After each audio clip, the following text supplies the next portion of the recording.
Alright, what's up, reviewers? This is Smooth the Reviewer, and today we're going to be reviewing Mushoku Tensei Season 2, Episode 14. And yeah, let's just jump right into it. So, let's see here. So, this episode is just a straight continuation of the last episode, pretty much. So, this is the wedding reception episode, actually. So first we get here Rudius and Sophie making their list of people who they want to invite to the wedding, and they also mentioned here how Rudius sent a letter to his dad Paul and whatnot, letting him know that he was getting married, but obviously everyone else is far away, and he or anyone else can make it, but. Also his mom is still nowhere. I'm pretty sure he still hasn't found his mom. So I'm wondering. I'll talk about that in a minute. So yeah, there's not really much to this beginning part here. That was the main thing. Speaking of his mother, we finally got the opening for this season. So if you guys remember, part 1 had its own opening and ending, and correct me if I'm wrong, but that may have been, but last season was oh my god, the first part was the first time they had an opening for Mushoku Tensei, right? Or am I wrong about that? I don't know. I'm an anime only, so just let me know down in the comments, because I'd be forgetting that, so. But anyways, this is actually a pretty interesting opening, because honestly, I feel like this opening is so much more uplifting than the last one. Am I the only one who thinks that? Don't y'all feel like this opening is, it's, and it makes sense because Rudius is finally happy, Rudius is finally happy with his life, and this opening is such it's got all these characters living their lives, being happy too, and very uplifting and all that, but then we get to this part right here where everyone's in this cave or whatever, Rudius and his crew, Roxy is there, and then I think that might have been Paul, or is that Soldat? Hold on, I don't know, that's either Paul or Soldat, but yeah, they're fighting off this dragon or whatever, and I can't really get to the frame, but I think that's his mom right there, right here in the opening. I'm pretty sure that is Rudius's mother, and she's stuck inside this crystal or whatever, behind this dragon. Yeah, sorry, I can't really get a good image of it, but yeah, so I guess that basically confirms where she's kind of at, I think. So she's because remember the god or whatever in Rudius's head told him not to go looking for his mother because he wouldn't like what he found. And so I guess now we kind of know what's going on with her. And let me know also, here's another question. How do y'all feel about openings that sort of spoil what's going to happen? Because me personally, I'm not really a fan of openings that do this sort of thing. I don't think this opening is major spoilers, because the only thing is just letting us know, because we already kind of knew that his mother was in danger, and this opening doesn't really do anything besides show us kind of what we're gonna have to fight, and what how kind of how she's trapped where she is. So this is not such a huge spoiler that it makes me super mad, but it is a little bit upsetting that they had to kind of show us what the final sort of boss is, I think, or something. At least that's what I'm assuming, But y'all let me know y'all's opinions down in the comments. But moving on with this episode specifically, first we start off with a shopping spree. So yeah, they basically got to get all the food and preparation stuff for the thing. And Sophie also mentions how Rudius needs some new clothes too, because he's been wearing this same raggedy freaking robe or whatever for a long time now. So he's like, bro, she's like, bro, update your style, bro, update your drip and all that. You know what she's saying? Yeah, but honestly, and yeah, that's kind of like and yeah, that's exactly what he does, because like he goes to this mage to get a robe for mages, and he ends up getting this. This is actually a cool robe right here. This is actually pretty dope, and it's like made from like rats, something with rats. And Rudius mentions how, wait, this robe is made of lucky. I think I know what rat pelts is, but I'm gonna assume that I'm gonna feign ignorance and act like, because I could be wrong about what I think rat pelts really are, but I don't want to think about it anymore. So yeah. Anyways, Rudius just mentions how it's like funny because like his name is like Gray Rat, and then he gets like a robe made with like rat material. So, and yeah, I think that was a pretty cool little detail that they put in here. Like that was probably by the author's choice or whatever of Mushoku Tensei. Yeah, that was cool. But yeah, basically this is just a whole like montage right here of them just getting like food and, like I said, clothes.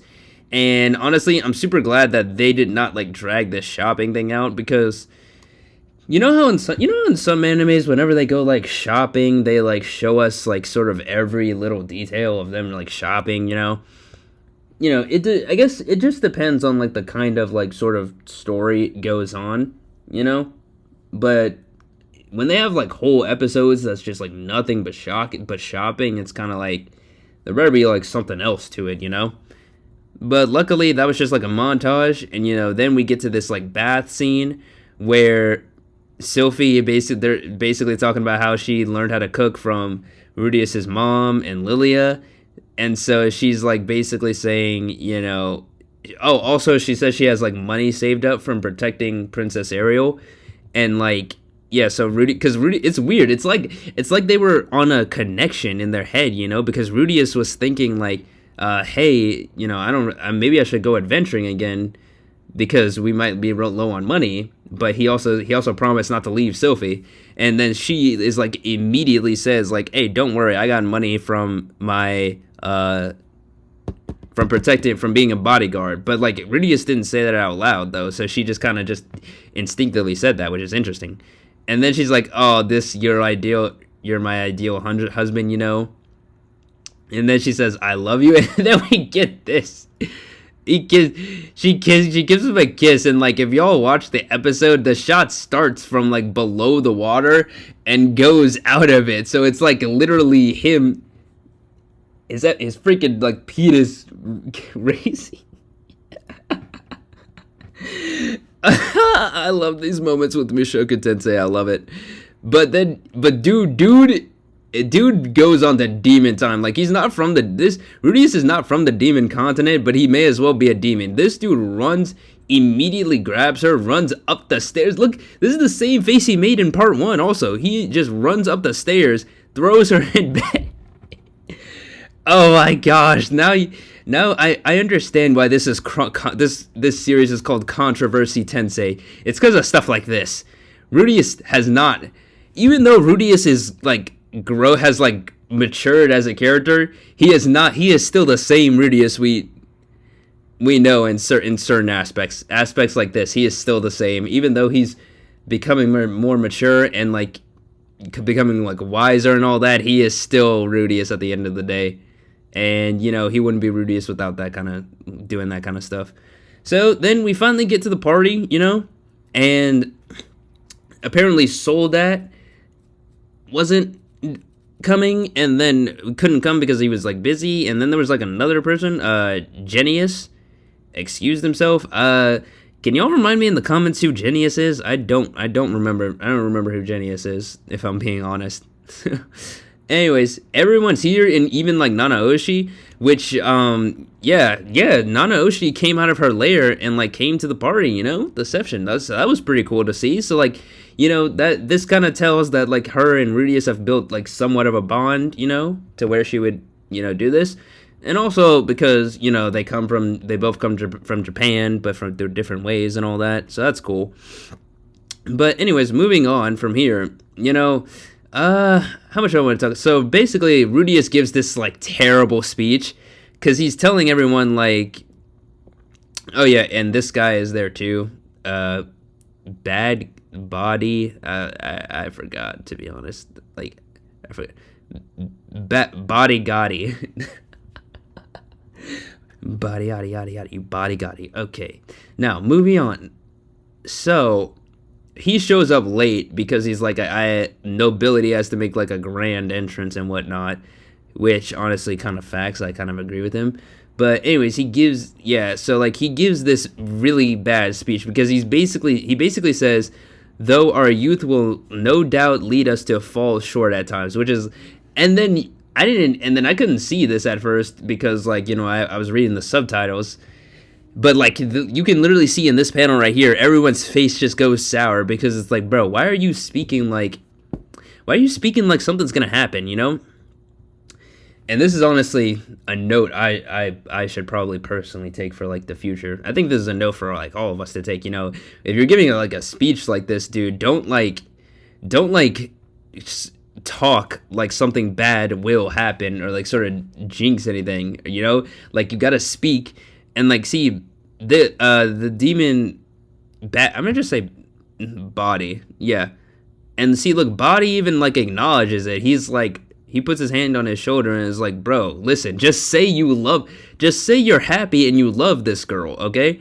Like, stop trying to make like this sort of grand and professional speech. Like, you're surrounded by people who love you and like are your friends. So just speak to them normally and express your love for them, for them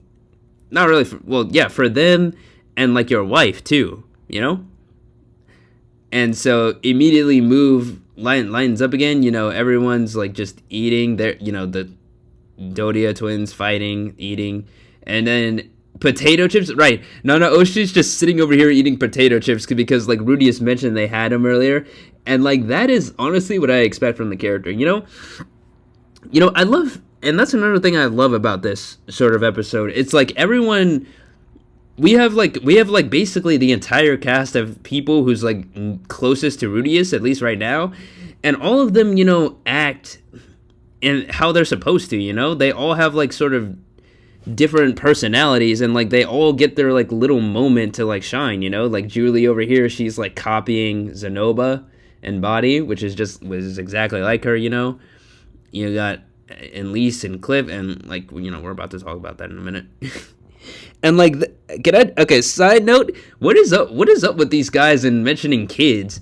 I'll save that for when I have, because like the princess is like, take some time off, but she said no, I'll wait till I have kids. What is up, bro? What is up with freaking Sophie and like and like the princess? What is up with them, bro? Why do they keep mentioning like kids?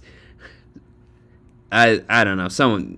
It's probably just a funny like little gag, But anyways, skipping on here, they, different people come up and say congratulations and all that. Nana Hoshi, this is a funny one too, because Nana Hoshi everyone else before her had like this sort of long thing to say or like something really important to like tell. Like they had something more to say than just congratulations, because Nana Hoshi literally just says congratulations. Rudia says thanks, hey, thanks, bro, and then she just walks off. This is like how sort of like how guys are like when they just start like getting closer. They walk past each other like on the street or something, and it's like, hey, bro, what's up? And then you give them another nod. That's what that moment felt like. So Sylvie basically asks like, why were Nana Hoshi and him seeming so like kind of like close, come from this place. Yeah, she asked him why what she meant by coming from the same place. Sorry about the yawn. And like, I was expecting Nana Hoshi to just tell her, Rudius will just tell you, but then she like says something weird here. She said, I just assumed because he could speak my language, which is like sort of a weird response. If someone wants to like sort of explain why she said this instead of just saying, I'll let Rudius explain it to you, let me know in the comments, because this is kind of a curveball for me. I was fully expecting her to just be like, Rudius can explain it to you. But then we get this scene right here, and this is the scene that's been all over the internet. So basically, Cliff and Elise give their happiness or their praises to them, and then she just starts breaking down and crying. And this is where we get the big moment of the episode. Ellen Elise is Sophie's grandmother, which is insane. It's like we all know that elves last for a very long time, and we know like oftentimes, like pretty much almost always in anime, like older elves still look young. But for Ellen Elise to be a grandmother, to be Sophie's grandmother, it's like, okay, so it's like you're that old? Like I can't be the only one who was like this, right? It's like she's like, wait, she's that old? You're that old to be a grandmother? Like what? It's such a weird disparity, because it's like, it's also like she's could never be a whore. Like I heard my dad got chased out. Like what is this, bro? Like so many things. Like this is such a trip. This is like this sort of like discovery trips, I'm sure tripped like everyone who's like an anime only like me up. Like it's like, what? I honestly at this point I just want them to explain that freaking curse, honestly, because Ellen Elise basically says that, like, because we basically come to find out that she couldn't stay with her. I'm gonna skip ahead here, because we basically find out later here that basically Elenice couldn't stay near her children because of her curse, and like she had to always abandon her children because she didn't want them to have a bad, sort of life with her as their mother. But and because of the curse. But it's like, can they explain the freaking curse, please? Like, that's the only thing that's annoying me now. We've known that she has like some curse, quote unquote, but she's like controlling it for Cliff, quote unquote, and Cliff is still standing behind her. But it's like, explain the freaking curse. Like someone in the comments, like, don't tell me like you don't have to explain it to me necessarily, but at least tell me, do they explain it in the light novels? Do they ever actually explain how the curse works and like how she got it and what it's called and all that? Are we ever gonna get an explanation for it all? Please just let me know if we will. You don't have to tell me every little detail. That's just all I want to know. Will the show or does the light novel actually explain it? Okay? But sorry I got off on a little tangent there, So these two leave, and they finally have this like final moment where Sylphie says like this wild line, I guess I'd better work hard so you'll always keep loving me, which is like that. And see, Rudius even, that's deep, bro. Rudius even says like, what a line, she's going to make me cry. Like what? Like that is such a deep thing, like making sure, like that is just like, on one hand it like shows the love. It really does show you the love she has for Rudius, despite everything he was beforehand. This girl loves Rudius from the very, like, she loves him past her heart. She loves him all the way to her soul. That's how much she loves him, and for her to like say, it's either that, and that's why she said that line, or Sophie is honestly a little like kind of cuckoo, and just said like, and just for whatever reason is afraid that Rudius might actually leave her. It's like, Sylphie, no, Rudius would never do that. This dude, he's already been through ED and all that. He is not, he's locked in with you. Trust me. But yeah, this was overall a pretty good episode, like better than the last one, And this was actually like one of those, sort of like the slice of life era of Mushoku Tensei we're kind of in right now. That I actually enjoyed this episode, and also this ending. What I wanted to say about this ending, that we finally got a new ending, and like, full disclosure, I don't think I like this part's opening or ending better than part one's. I'm gonna keep it real. I don't think I like this ending or the opening to part two more than part one. But what I find interesting about this ending is like, it's basically telling that like Rudius is about to pretty much getting his like whole family back, at least his original family, because these are his sisters, right? These are his sisters sitting behind him and his wife, and it even has like the family as they were before. Like it was that's actually wild, because like Sylphie is Sylphie, Rudius is basically replacing Paul, and his sisters are basically replacing his mother and Lilia. So it's like Rudius is actually getting like going. So it looks like Rudius is actually going to get like his original family back too, which is crazy. And yeah, I think anyone who's a fan of this series, I think we're all just like happy for Rudius right now. I think we're all just happy for the man.